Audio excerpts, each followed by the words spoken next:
No. Rob, wake up. No. TV's Rob is unwoke. TV's Rob is unwoke. He's unwoke. Hello again, everybody. Harry Doyle here, welcoming all you friends of the feather to another season of Indians baseball.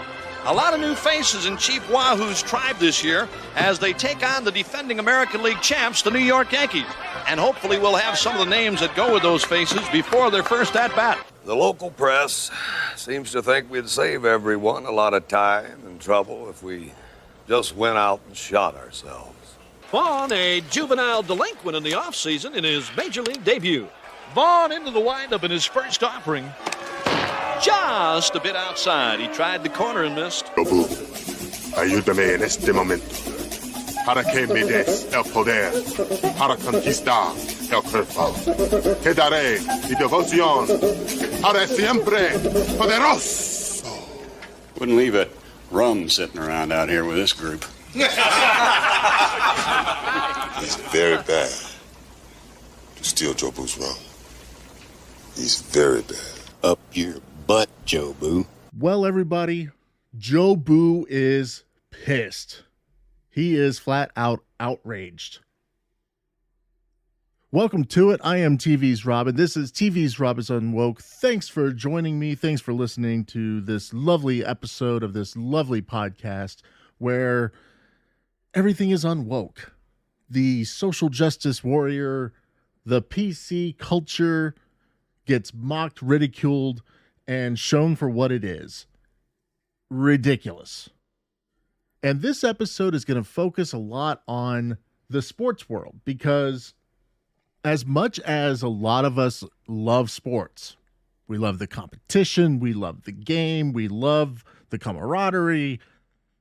It harkens back to our childhood when many of us played sports, and it's ingrained in our culture, right? And for many people, sports is a form of escapism. Your job sucks, you got the bills piling up, you're trying to do this, you're trying to do that, you've got all this real world responsibility and all these obligations, and sometimes you just want to unwind, relax, and enjoy something, right? And that's what sports typically represents. It represents that ability to unwind and get away from it all. Well, not anymore. And it's been like that for years. And it has claimed its latest victim. That's right. Now, at the beginning of the show, you heard clips from one of my favorite movies of all time. All genres. That is one of my favorite movies. It is one of the most quotable movies. I could almost recite it word for word at any given time. Major League. The movie that focuses on the Cleveland Indians. Well, not anymore. No. Not anymore. Chief Wahoo has already been retired. The team announced last year that they were going to be changing their name. I kind of figured they would become the Cleveland baseball team, much like the Redskins became the Washington football team. Well, they decided to get a little bit more creative than that. And they have announced their new name. The Cleveland Indians are now the Cleveland Guardians. I don't know exactly what they are guarding, but maybe they're protecting the city from a World Series title. Maybe they're guarding the city from attendance. Maybe they're guarding the city from economic rewards of having a successful sports franchise. Maybe that's what they're guarding against. I don't know. I don't understand where this name comes from at all. Yes, sir. They love this club here in Cleveland. But in true social justice, virtue signaling, and woke style, the team announced their new name the only way that you really can make any type of announcement now. They took to social media. Oh, that's right. They took to Twitter, and they put together this dramatic video featuring the wokest of the woke, the virtuous of the signaling. The new Cleveland Guardians recruited the one, the only, Tom Hanks to narrate this dramatic announcement with music accompaniment from the Black Keys? Really? That doesn't make much sense to me, but whatever. Check this out. We are a city on the rise, forging into the future from our ironed-out past. We are a city of fire and water, of trees and towers, built through generations of blue collars and the brightest scholars, and all of those who have worked harder. We hold tight to our roots and set our sights on tomorrow. And this is our team that has stood with our city for more than a century, from Old Municipal to the corner of Carnegie. A team that has seen its own progress and prosperity. Its history flows like the river through the heart of this city. A history that has given us miraculous moments. Moments that spanned years and others 22 games. Moments that broke barriers and moments that broke hearts. Moments that prove this is more than a game.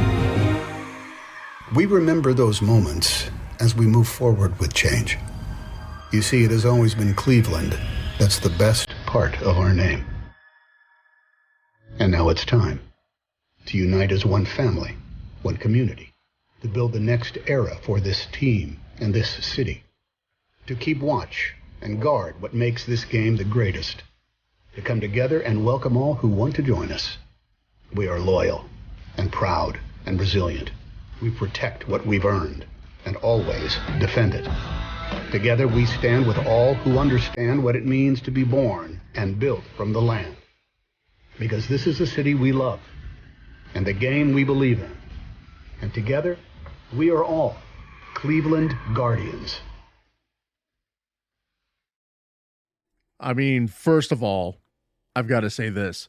The amount of compression they put on Tom Hanks's voice to give it that sound is ridiculous.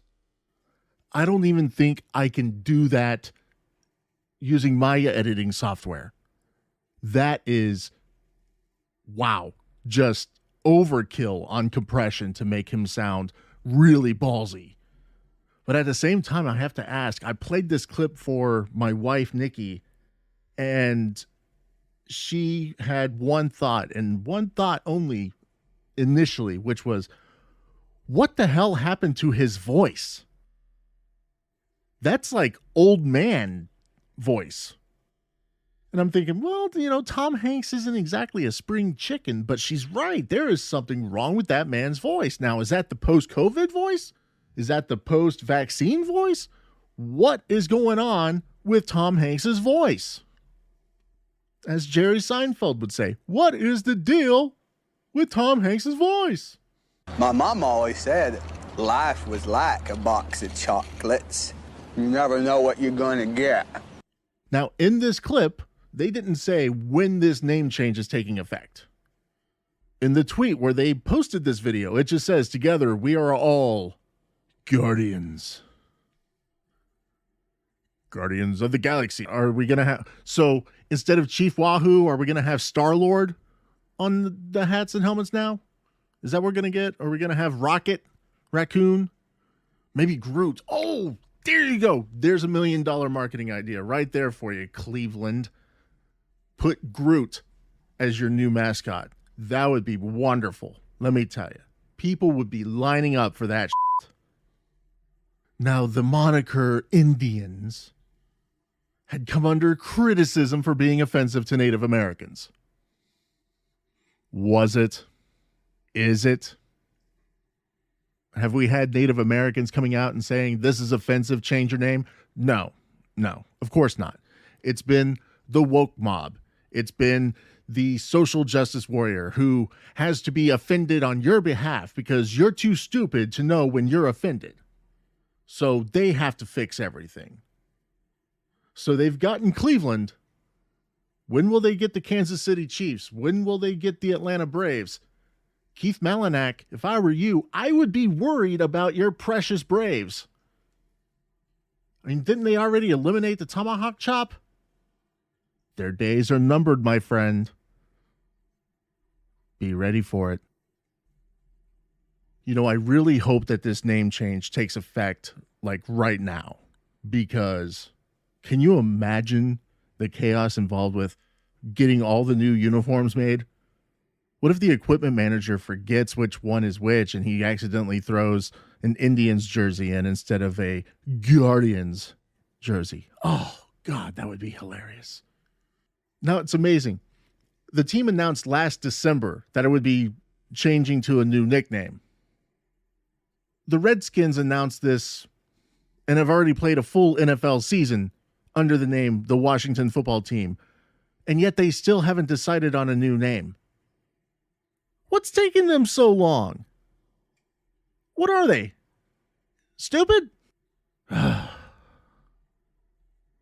of course, the lunacy and the PC woke mob doesn't stop there with just team names. Oh, no. There's a lot more going on. And I'm going to take a slight deep dive on some other things that are going on in the sports world with this woke mentality. TV's Rob here. If you haven't heard about Anchor, it's the easiest way to make a podcast. Let me explain. First and foremost, it's free. We all like free, right? There are creation tools that allow you to record and edit your podcast right from your phone or computer, making it a lot easier than the way that I go about it. Anchor will distribute your podcast for you so it can be heard on Spotify, Apple Podcasts, and many more, saving you the time, energy, and effort of having to do it yourself. It is a pain. You can make money from your podcast as well with no minimum listenership. It's everything you need to make a podcast all in one place. Download the free Anchor app or go to anchor.fm to get started. And if you start up a podcast using Anchor, I'll be your first guest.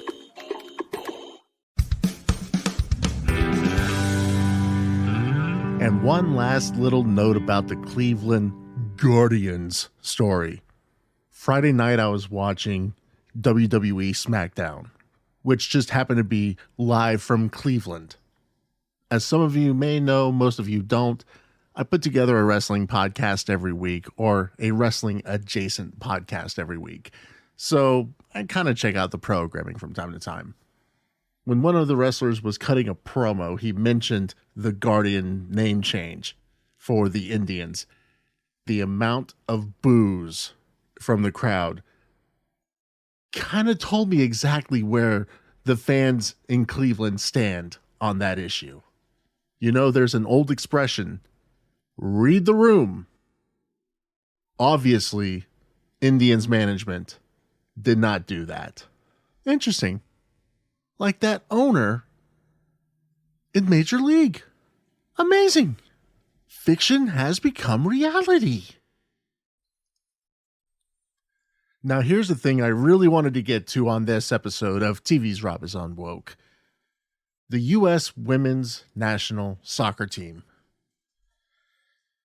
I don't even know where to begin on this one. So I'm going to do a little bit of a deep dive. Bear with me. It might be a lot to take in, but look, this is something that has really pissed me off. And I'm not talking the scoreboard from earlier this week where they lost to Sweden, snapping a 44-game unbeaten streak, obviously showing that they haven't learned anything since 2016. Nah, this has been a decline years in the making. And I gotta tell you, most of you don't know this, but I am a big soccer supporter. I grew up playing soccer. It was the only sport I took to, the only sport I had some natural talent in. Played it in high school. As an adult, I played minor league, semi-pro soccer. I've been a broadcaster for a professional soccer team. Traveled internationally to broadcast with said soccer team. Soccer has meant a lot to me throughout my life. I'm a big Manchester United fan. I have the Manchester United Red Devil tattooed on my body. I bleed red. And I know a lot of you will say, oh, soccer, it's a communist sport. Ha, ha, ha, ha. It might be. Okay, I'll give you that. It might be. But where most people worship at the feet of the NFL or Major League Baseball or whatever, my sports, soccer, and auto racing. And the women's national soccer team just irritate me to no end. Now, as I said, as a lifelong fan of the game, every 4 years, there's nothing I look forward to more than the World Cup. Now, of course, in my lifetime, I have not had a lot to cheer for on the men's side because, let's face it, our men's national soccer team sucks. And it will always suck. Rules implemented by the U.S. Soccer Federation will doom us to mediocrity forever on the men's side. But on the women's side, I had something to cheer for. Consider this. The U.S. women's team hasn't finished lower than third in the 8 Women's World Cups that have been played since the competition was founded in 1991. They won the first World Cup in 1991. The game for women reached national heights in 1999 when Mia Hamm, Brandi Chastain, and others led the country to their second World Cup triumph. Chastain became a household name and was on the cover of Sports Illustrated after scoring what was the deciding goal in the final, stripping her jersey off and dropping to her knees in celebration. Now, I will say this. 16-year-old TV's Rob salutes you, Brandi Chastain, and thanks you. And another side note, I actually got to play in a media tournament at the MLS Cup on a team with Brandi Chastain and Alexi Lawless. I was in heaven, and I was the only member of the media who was able to hold my own and actually compete with them. I felt like a badass that day. Not gonna lie, that was a personal and professional highlight for me. But going back to the 1999 Women's World Cup team, the women on that team became beacons and idols for young girls across the country as something to aspire to. They carried themselves with class and grace. They weren't the best soccer players, but they were the best athletes and the best team. Now remember that word, team. They were humble, selfless, grounded. Mia Hamm was not the type to go looking for headlines and to make herself the story. Now the cameras gravitated to her, but that's not what she was about. She was about the game. Now, 20 plus years later, let's take a look. The U.S. women's team is anything but humble, selfless, and grounded. They're not. They're absolutely not. The seeds for what they would ultimately become were planted after the 2015 Women's World Cup, when after winning the tournament for an unprecedented third time, the women on the squad used their newfound fame and influence to tout the gender pay gap, which is total BS, and the LGBTQIA2 plus LMNOP WXYZ rights. And the biggest culprit? Megan Rapinoe, co-captain of the team. She joined Colin Kaepernick in his national anthem protest. But her agenda was slightly different than Colin's. Now, I have said this before in other forums, and some of you may know this, some of you may not. So I'll go ahead and just make my feelings on this plain and simple. While I agree with your right to protest the flag and the anthem, there is a time and place to do it. When you are being paid to do a job, that is not the time or the place, obviously. But when you are on a global stage representing your country, you do not disrespect your country with a selfish protest. When you're on the global stage, you are not playing for yourself. You are not playing for a club. You are playing for your country. You are supposed to present the best image of your country. Okay? Now remember that. In 2019, the U.S. women rushed back into the spotlight, touting the same lines: pay gap, LGBTQ rights, But this time with an added twist. Rapinoe had to spew anti-Trump hatred, saying she wouldn't go to the White House if they won the tournament. And that's where the spiral really started to pick up momentum. And that's where we really started falling. And Rapinoe would become the darling of the left and the media, who loved to criticize Trump, as well as the country at large. And Rapinoe gave them plenty of sound bites along the way. Her teammates didn't help, they only fanned the flames. Anybody who stood against her was immediately ostracized and basically demoted to riding the bench. This group of women didn't care that they were representing a country with a wide range of people with opinions and feelings of their own. They merely wanted to shove their agenda as far down our collective throats as they could. They knew if they didn't strike now, within a month, no one would remember who they are. And this is true. Most people don't remember who any of the other players on the national women's team are. I can name a handful for obvious reasons. What they ended up doing in 2019 was winning a trophy, but losing half of a nation. I watched a pair of matches, listened to another on the radio, but before they even got out of the group stage, I couldn't watch or listen anymore. Every interview, every post-game mention turned into criticism of the country that allows them to play a game for a living. I was being made to feel that because I do not agree with their condemnation of the country or the president at the time, that somehow I'm the hate-mongering asshole who mongers in hate. I'm now a racist, bigoted, homophobe who embodies everything that is wrong with our country. In their eyes. Now, I mentioned that pay gap, right?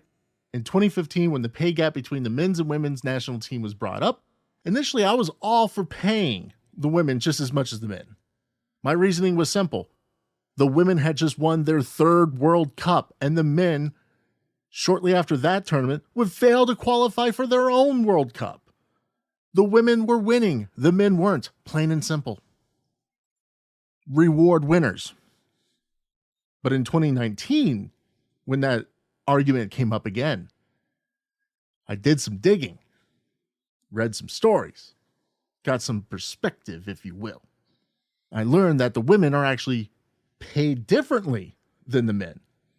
And while the dollar amount may vary, when looked at in context, they're actually paid a higher percentage than the men. What they do, they receive a set salary and receive benefits. So they play that long game. The men, on the other hand, receive a smaller percentage of the overall money pile. And instead of earning a set salary, they negotiated in their collective bargaining agreement an incentive-laden deal that pays based on hitting certain objectives. If the women really want to fix this gender pay gap, here's an idea. Negotiate a better deal with U.S. Soccer. Get rid of the minimum salaries. Get rid of the insurance. Get rid of the benefits. And get paid based on wins. Get paid based on sponsorships. You know, incentivize the hell out of your contract. You'd make a lot more money. The problem is you wanted to get paid up front rather than getting paid after you do the thing. And I get it. Women's soccer, you don't make as much money. So taking the guaranteed deal probably worked best for you. But you lose out because those extra things like benefits, those cost money. So they're coming out of your pocket one way or another. I want to pause for a second to talk about protein bars. We've all seen them, and we've most likely tried a few of them while trying to lose weight or just get healthier. But what's the biggest problem with all of them? Well, basically, they all taste like crap. They're hard to chew, they taste awful, and they don't provide any type of actual satisfaction. But I'm happy to say that I have found one out there that isn't anything like the rest, and that is Built Bar. Built Bar is healthier than all those other protein bars. They're low calorie, low sugar, high protein, high fiber. They're great for keto diet. Lose or maintain weight while indulging in a delicious treat. Each bar contains only 110, 160 calories, 16 to 20 grams of protein, and 3 to 5 net carbs. Enjoy the healthiest thing you'll do today. When you eat a Built Bar, you feel better about yourself because healthy has never been this delicious. Built Bars are a lot like a candy bar, but good for you. They have 18 different flavors, including some of my own personal favorites: cookies and cream, strawberry, peanut butter, and mint brownie. All of their bars are covered in 100% chocolate. So you're probably saying to yourself, TV's Rob, how do I get these? Where do I go? All you got to do, go to BuiltBar.com, use the promo code TV's Rob to get 10% off your next order. Use promo code TV's Rob for 10% off at BuiltBar.com. Trust me, you'll love them. I do. BuiltBar.com, promo code TV's Rob. He's on Woke. Now I'm going to break it down with some numbers, all right? The total prize money for the Women's 2019 World Cup was $30 million, with the champion taking away about $4 million. The total for the Men's 2018 World Cup was $400 million, with the champions winning $38 million. Now that's all based on TV contracts, sponsorship dollars. So obviously the men are the breadwinners because the men still bring the eyeballs in. They still bring in the sponsorships. So I know that sounds terribly unfair for the women. However, you have to think about the viewership and revenue from the two events. FIFA raked in more than $6 billion. That's billion with a B from the 2018 Men's World Cup. The Women's 2019 World Cup made right around $130 million. 130 million, 6 billion. The numbers don't lie. So what happened after the 2019 World Cup? Have things improved? No, absolutely not. Oh God, no. No. This is a group of women that little girls should be idolizing and wanting to emulate. But I gotta tell you, if I had a daughter, I would be appalled and horrified if she started acting like them.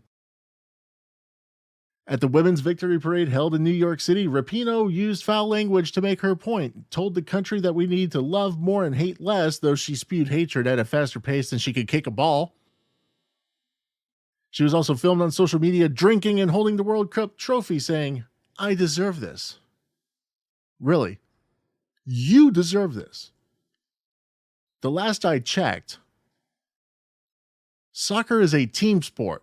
So what is it exactly you deserve?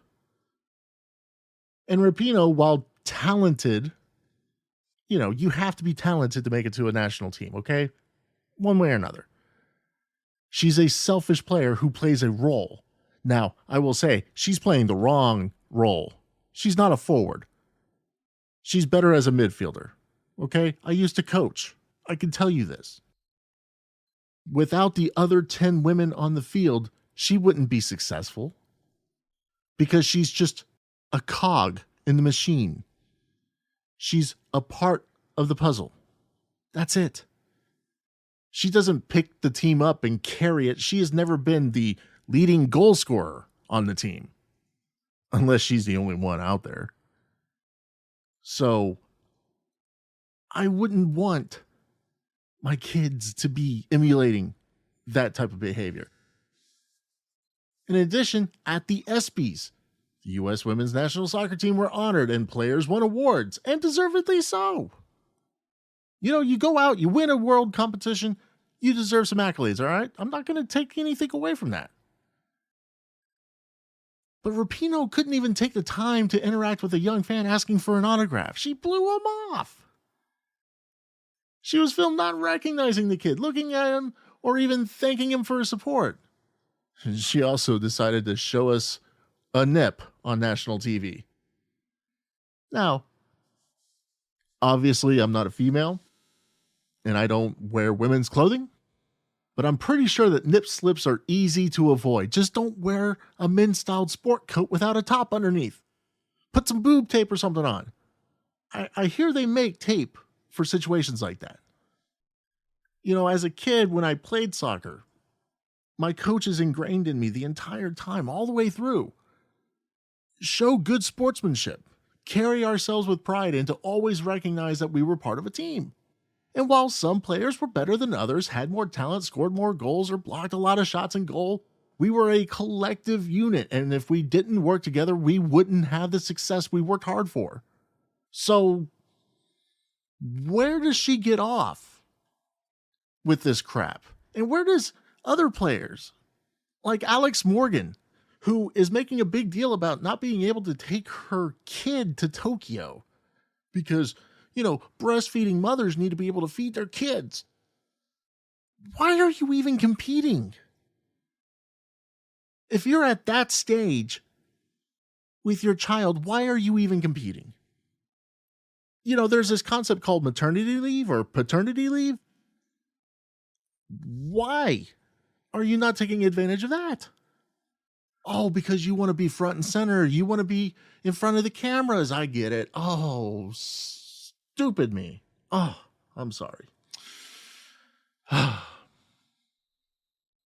Okay, now, have you guys digested all of that? I know it was a lot of information and went through it. It was a kind of a deeper dive, kind of intense. Got to catch my breath a little bit. I mean, that was intense stuff. But now let's turn our attention to 2021 and the Tokyo Olympics. 2021 has already been a shit show for the women's national soccer team. We have seen Rapinoe continue to put herself above the sport, put herself above the team.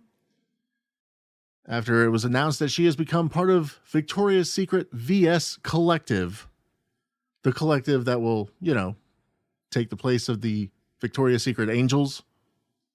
Yeah.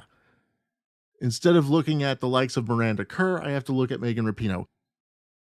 In the words of Jeff Fisher, how about no? So I wonder, how many training sessions did Rapinoe miss fighting for more inclusive lingerie? And if you missed my comments on the whole thing with the VS Collective, go back and listen to episode 7, because I break it down a little bit in there. But I'm going to focus on the Olympics. The U.S. women's team has a very unique opportunity in front of them. They have a chance to become the first team to win an Olympic gold after winning the last World Cup. Well, that quest may ultimately be over before it even got off the ground. Now, what happened? Now, the Olympics just held their opening ceremonies, but the soccer stuff started before the official opening ceremonies because they play a tournament, but I'll get into that.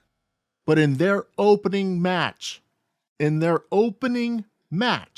okay, the number one team in the world riding a 44-game unbeaten streak.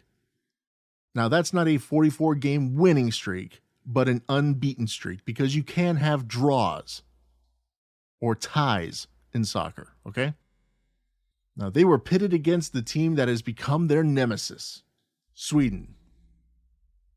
Now, you're thinking, why is Sweden their nemesis? Well, the Swedes are ranked 5th in the world, and they're also the team that bounced the U.S. team out of the Olympics in the quarterfinals in 2016. The earliest exit for the women's squad ever. Well, 2021 could be even worse for the U.S. women. After losing 3-0, that's 0, by the way, 3-0, in the opening match. Seriously? The team that bounced you out of the 2016 Olympics beat you again in what was supposed to be the 2020 Olympics? But, Kristen Press, who plays forward, thinks that the loss could be a sign of good things to come. She said, "We've had a long string of wins, and I think we haven't had a lot of games where we had to come back. I think it was actually really good to have this match. In 2008, we lost our first match, and the team won gold. So I think now we're seeing this as a learning opportunity. And the message is already, heads up, put it behind us, next game. There's no time in a tournament like this to dwell." It could be a good sign. Okay, all right, well. But what if it isn't? Let me give you a quick explanation of Olympic soccer. They play a tournament style. So the first round is what we call a group stage. The Americans are pitted with Sweden, Australia, and New Zealand. Now, to advance out of this group stage and into the knockout rounds, like the quarterfinals, semifinals, and of course the finals, the top 2 teams qualify. So in order for the U.S. to advance, they would need to win the rest of the group stage games and score as many goals as possible, because goal differential may become a thing as a tiebreaker. So they need to put points on the board and they need to win out. Now, do I think they'll advance? Probably. Will it be pretty? Absolutely not. But I wonder, what did the wonderful, brilliant Megan Rapinoe say after the loss? She said, "We got our asses kicked, didn't we? I thought we were a little tight, a little nervous, just doing dumb stuff. It's frustrating, and it's frustrating that it's Sweden. They found a lot of space on us. I don't even know how many goals we have given up this whole year. I don't remember the last time we gave up a goal. So to give up 3 is not great." Wow. From a team co-captain, that was deeply insightful. Now, when she said they found a lot of space on us, that sounds familiar. That's exactly what they did back in 2016. They found a lot of space. So in 5 years, you haven't learned how to, devise a strategy against that? So when she says we were doing dumb stuff, yeah, you're absolutely right, Megan. You were doing dumb stuff. You're doing Subway commercials. You're doing Victoria's Secret lingerie stuff. You're out there spreading lies, becoming a political influencer, instead of focusing on your craft. Because I guarantee you, I would have figured that stuff out really quick, and the game strategy would have been a lot different if I knew what the team was going to do. Oh, that's because you're supposed to learn. That's what you do. But I love that she said dumb stuff. Now, of course, she only means what they did on the field, because we all know that she doesn't think anything else that she does is dumb. Now, the women just didn't play well at all. And of course, what are some of them blaming? COVID protocols affecting team training. COVID is the excuse for everything nowadays. But a group that has been together as long as they have should know how to play together. I'm sorry, you have that chemistry, plain and simple. The Swedes straight up outplayed the U.S. women. The U.S. women thought that they could just waltz in and they were going to win gold. Well, now that is in doubt. All because they can't pull their heads out of their collective asses and focus on what they should be doing. I mean, before the match even started, in an empty stadium, mind you, empty stadium, they took a knee to protest. If you have time for a selfish protest before the game, are you really focusing on the game? Short answer, no. No.